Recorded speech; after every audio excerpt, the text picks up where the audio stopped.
and shalom to everybody. My name is Al, and today we're going to have a little chat on the topic drugs, medicine or pestilence. You make the choice. This is based on Matthew 24, 7. We are now looking at an old picture of Babel, the first city. Everything you want and everything you don't want. The next symbol is our very symbol of the medical industry. However, in it is really a lot more than that. We have a vertical post, and at the top of it, we have a sun obelisk, which was the primary god of Babylon, called Bel, and it has wings, for else how else could the sun fly, and it has several snakes crawling up it. Quite venomous, I assure you, because the symbol is all about life and death, and whether it is a sorcerer holding this caduceus, or a doctor today, or an ambulance painted on the side of this, or some guy saying, "Hey man, you need some pot," a drug dealer. You make the choice. Our next slide could only be a definition of medicine, and you should appreciate that dictionaries change with time, and the first definition we come into sounds quite right: a substance or preparation used for treating disease. The science and art of dealing with maintenance of health. 3. A substance such as a drug or potion used to treat something other than disease. 4. An object of traditional Indian belief, magical or a magical rite. That's interesting. And now we take a look at pestilence. The definition: a contagious or infectious epidemic disease that is virulent and devastating. 2. Something that is destructive and pernicious. Pernicious, what is that? Well, if we were to go back to an older dictionary, an older time of this word, it was also described as baleful, B-A-L-E-F-U-L, and that's described as deadly or pernicious in influence. Now, I want to bring to you what's in a name, and in this particular definition of baleful, we see the very name B-A-L. Remember the first city, Babel? And it was a god, was it not? It had a sun obelisk, did it not? And somehow it has been incorporated as not being very healthy in a lot of our words. Take the very term ICBM, which is not your friend, intercontinental ballistic missile. The word global, you hear it all the time. Glow, like in shiny, like Lucifer, O day star in Isaiah 14, and Baal, again from Babel, Babylon. And now we come to our next picture of consideration, and this is L.A., Babylon, Los Angeles, and the lower 48 states have always drifted westward, for that's the end of the road, and they're going to end up either in LA or Seattle. And the song went something like California, where they sleep out every night. I'm leaving you, mambo, 'cause you know you don't treat me right. Yes, Los Angeles, high rents, and many that can't make it today end up on streets. Street people, and many of them are addicts. But only addicts there? But let's look up high, way up, on the other side of town, and if you can just get through the day with just one more little pill, it makes it just so right. And I may not sleep at night, and I look like hell, and my dog looks at me wondering what's going to happen next, and my kids and my wife hate me, but nobody knows at the office. And when I drive down the road, get out of the way! Everybody thinks I'm all right. I'm not an addict. We're now looking at the Tower of Big Ben, Babylon, London, and the Thames, the Ferris wheel, fish and chips, the mother country, Gran Britannia. And I can guarantee you whatever's happening on the streets of LA, New York, is happening in London too, because they're a big player. Paris. I have to admit I haven't been to Paris in some time, and j'ai oublié tout mon français cet hiver. But again, the French will not be denied either, for we all have one thing in common, and that is we're part of the market. The only fair market is laissez-faire, which I remember from my high school economics class. Laissez-faire, let it be. Remember the Beatles song, let it be, let it be. But it really has to do with letting the market be. Real capitalism. Yes, laissez-faire, let it be. Now, you Americans, check out this Lesson 101, Capitalismo, Before and Today. Listen up, people. Most of you are mere consumers, and as such, put everything in your mouths and bodies without much thought. Your bodies and heads witness to what goes in your mouth. No? Okay, with that said, let's go on and find out what's for dinner. Well, you want to buy some meat? Where will you go? You go to the meat market, of course. When I snapped this picture, I didn't notice Muhammad to the right or this lady with the headscarf to the left. And these two standing in front of you obviously are tourists. Either way, you're not going to want to ask for pork chops at this particular market because you might have your own pilotis handed back to you on a headscarf. This is certainly not a Western market, and the meat certainly isn't covered with saran wrap and in styrofoam little containers. Our next market for consideration is the produce market. And here in the New York City area over the last 2 months, make that February, early March, we could buy fresh blueberries. Now, where do you get fresh blueberries in winter anywhere in the United States? And the answer is you don't, but you can import them from down south. So the market is such that the demand here, with some of us who cannot live without fresh blueberries until April, import it and we pay extra for that and we get it. So that's the supply and demand in a nutshell. Another form of real laissez-faire, let it be, is the flea market.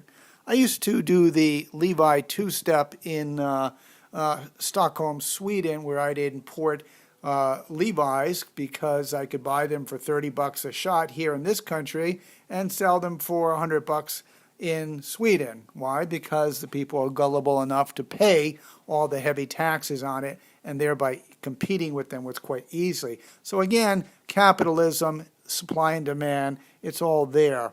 And finally we get to the street market. Want a pair of Nikes for $20?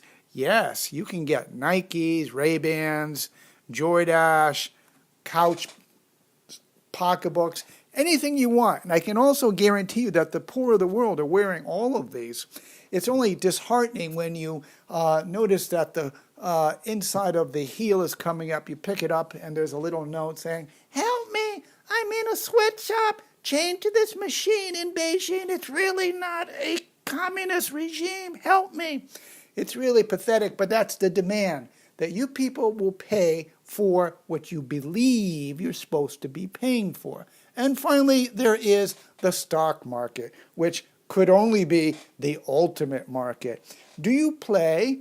Well, you may not. However, I can guarantee you we're all involved with what is going down in this particular site on Wall Street. We do tours of this area, by the way.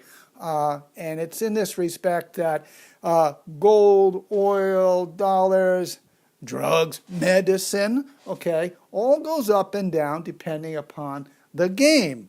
And continuing with this, we shall move down the line and take a look of what the market used to be and how markets are created today, as easy as American pie.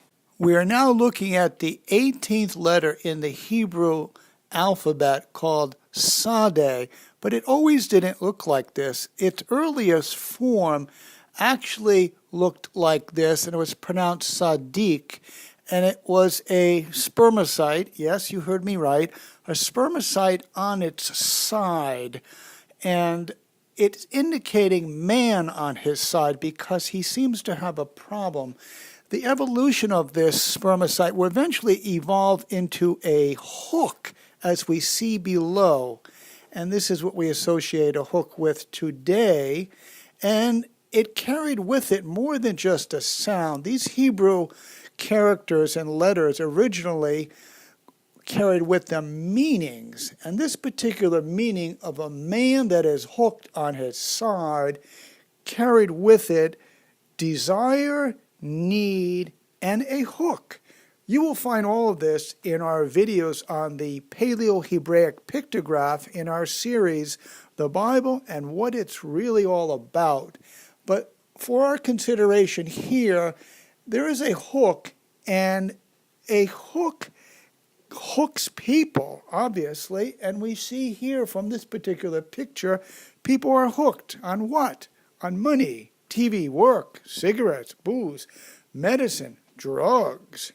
Now, the question then is, whatever you let into yourselves has the possibility of hooking you. But as it was once said before, these things must be done delicately. So how are you going to get hooked is the next question. Okay, we're now looking at the slippery slope. And it all begins with something very easygoing. And down at the bottom of the slope, you can see people marrying their pets.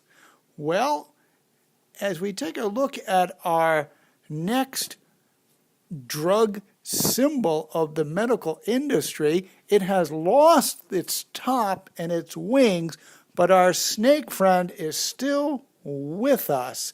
And of course, in this particular industry, money, money, money is a big part of this. And before you get your medicine, it all begins with the doctor. The doctor is the only one that has the right, the privilege, the monopoly from the old sorcerers, doctors, to write. And what do they write? They write the prescription. But he doesn't have the drugs. You got to go to the pharmacia. And there, they're making them up. Indeed, they've already been made up. And you'll be amazed where they're coming from.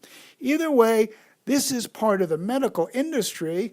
And as we move down the pole, the wings are now gone, but our friend the serpent is still there. And what is it? It is something to hook you, to get you to buy and come back and see the doctor one more time. Now, hooks can be big or small, but they all have one thing in common, and that is you don't recognize them as a hook. But there has to be bait. And here we're looking at United States national budget for defense. And the story goes like this. My father was a soldier in the United States military before World War II. And he used to tell me then, somewhere around 1940, the troops didn't even have enough rifles to practice with. They actually used to use broomsticks. Well, during and certainly after that war, the U.S. government discovered that having a constant war footing, the economy does quite well. And thereby, it has become the greatest hook, the greatest expense of the government ever since then. And actually many other cultures as well. But the number 2 hook industry is actually the pharmaceuticals, the drug industry. And where is all this going? It is the slippery slope, is it not? And now we go back to your choices. My addiction, red, blue, or yellow, powder, liquid, or intravenous, bend over. And then we see our friend. He's in a form of a cup now, but he's still the snake. And then you may not have your own personal aircraft carrier, but drugs, weapons, and money all go together because that's what the market is all about, and that's what's for dinner, for that's what's in demand. And finally, we see our friend going up the pole again. Yes, he's always around, and it's not the sun god either. It is Isaiah 14, Lucifer, Memorable Day Star, Baal. Okay, and then finally we get to the extreme of, yeah, and at the bottom of the slope, you can even eat your own kids.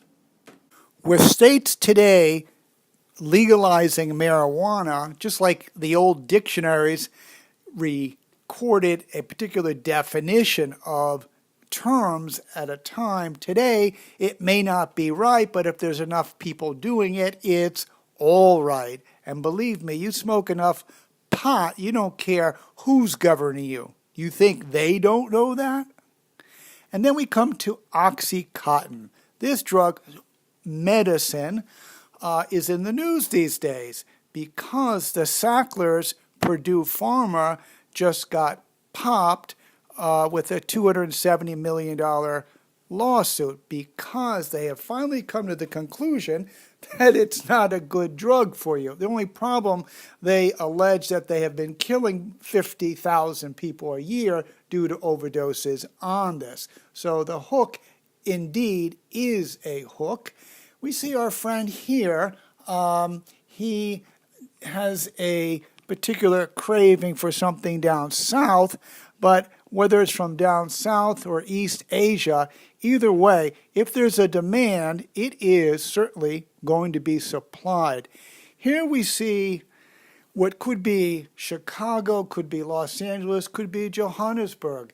We see the youth of today as primary parts of the demand because they have managed to take the drugs today and making them so cheap and available that my generation had no addictive drugs at the time except for heroin. But these kids today, with what is available to them and the price level of access availability to them, you can look at any primary city in the world and see children targeted and addicted from this country to any other one. And then we go to our friend. Matter of fact, I have one right now in Florida. He's at a sober house, but he tells me it's a gravy train for the insurance companies, running these people through month after month, failing them, so they have to come back and their insurance companies pay for them again. The fire departments say that's one of their major calls of the day, overdoses in these rehabilitation houses, supposedly. I saw an interview the other day of a woman that said, my daughter was addicted and I trusted in them because I couldn't help her myself, and she OD'd. She's dead. And finally, a resident said, I don't know of any industry that actually kills their own customers. So it's not the way. It's not the way, and it's a war, and there's a lot of casualties on all sides. Everybody is selling to everybody else. This is not a racial color thing. This is a profit-generated thing that blinds everybody. Age has nothing to do with it, sex, nationality, and it always goes back to this. Is this the dollar? Is that the dollar? It's the serpent. Have you seen that before? Yes. And it finally goes back to our little illustration right here. We got the supply, and the supply just keeps coming. Why? Because the demand is here. Los Angeles, Babylon. Paris, Babylon. London, Babylon. The list goes on. And here comes the supply. Yo comprenden, mis amigos, porque ustedes corre arriba. Listen, what the Americans don't know is that all of Latin America, every single country has almost no middle classes. Why? Because they're composed of 2 to 3% of their societies, which are fabulously wealthy, and they're thieves. And the majority of people in the country are desperate. They run a mentality of the conquista from 500 years ago, and they exploit the hell out of their own people. There is nothing. Their infrastructures have fallen apart. The wealthy live in guarded communities, and they have their private armies. That is why the people are coming north. They're coming north because they have to eat, literally. Here we see some of the guys carrying 90, 100-pound bags over the border at night. Burros, they call them. These guys couldn't be getting more than $100 each, but they're carrying, of course, $500,000 worth of drugs, of which your demand is assuring it, coming across. And, of course, you have all the abuses that goes with it.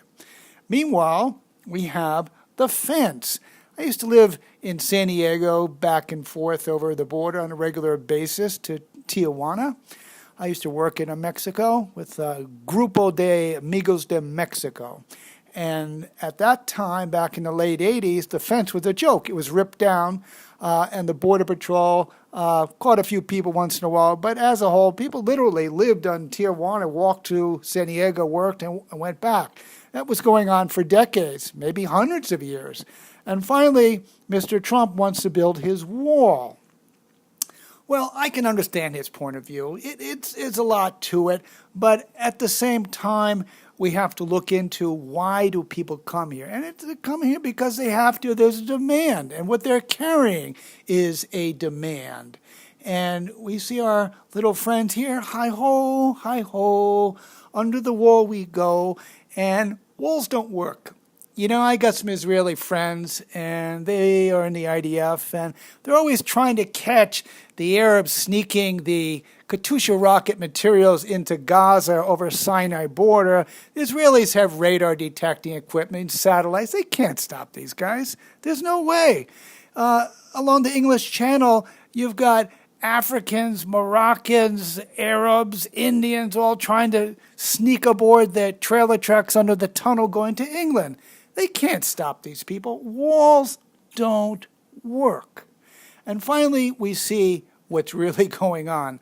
And that is, a wall will keep out a pregnant woman and a young kid and an old man, but any of them that has money, they just come in like they always have, under the wall, under the tunnel. Why? Because your demand for drugs is fueling them. That's why they're coming. And they will always come until you simply say no. Just say no. Yes, the supply is coming because we are the demand. Okay. And of course, what is the fruit of this? And that is money, weapons, drugs. But I'd like to bring to your attention as well that the southern border is only one doorway. There's a lot of doorways to this country. One of the more interesting ones is, you've heard of the French connection. Well, let us not forget the Chinese connection, because the Chinese today have almost the same technology we have, and the question is why? And I'll tell you how it goes. It goes like this. I fly back and forth to Hong Kong on a regular basis. Not that I go to Hong Kong, it's just that it's a transfer point for me. I head down south to the Philippines myself, but I talk to other Americans that are on the plane. I certainly notice who's sitting in first class. After all, it's a 16-hour ride from New York. But when you talk to these people, you'll find that a lot of them are Americans. And what are they going to Hong Kong for? They're working for American Chinese corporations. Now, I know the Chinese are an ancient culture, but I really don't see them as coming up with a lot of inventions, how to penetrate Western markets. So it's in this respect that American companies, English companies, French companies, Germany companies have all betrayed themselves and are working for the Chinese because we are the big players. We are the big appetite. We are the big consumers, and they make the stuff. And they take chemicals, they put them together, and they make drugs. And they sell them all over the world. And with the American expertise, they know exactly how to penetrate our culture. And if you look at our markets, every one of them has been compromised. And how do they do it? Made in China. Looks just as good. It just doesn't last. How many times you wish you could buy stuff made in America, but you can't? So the Chinese connection is there. And why is the Chinese connection there? Because it goes back to money, money, money, money.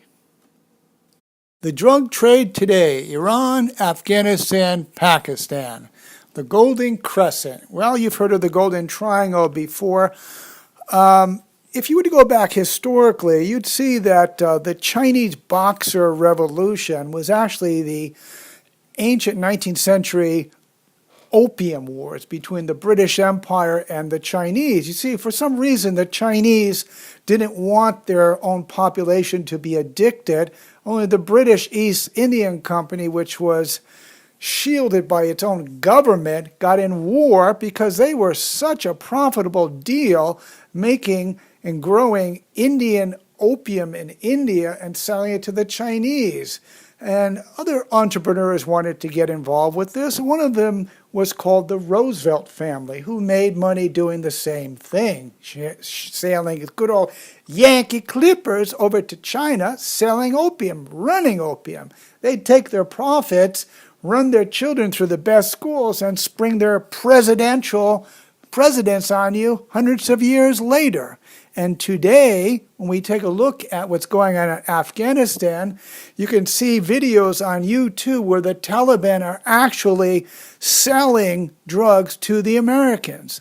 So this somehow isn't being stopped. What's really pathetic, though, when you see an American guy under a bridge saying, "Oh, I'm a vet, I need food," and he actually was in the opium pastures himself at one point.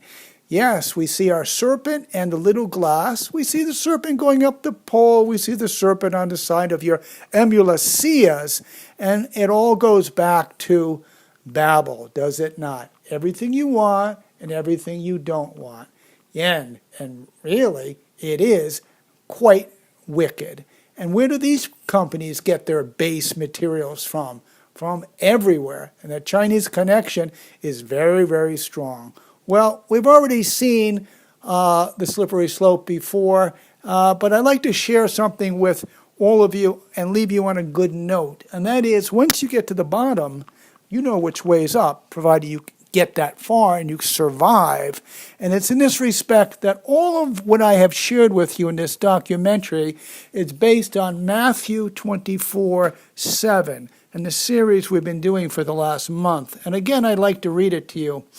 "For nation shall rise against nation, and kingdom against kingdom, and there shall be famines and pestilences, and earthquakes in divers places."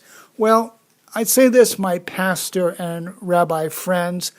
You may not believe we're in the apocalypse. Well, I'll say this. Open your eyes and start believing, because what is in front of you, what is on the news, and what's coming out of the scriptures is what you're supposed to be teaching. And for you that end up in Florida at the drug places, I really can't see that as the way. So it's in this respect that is why we put together these series, to let you all know what the Bible is really all about.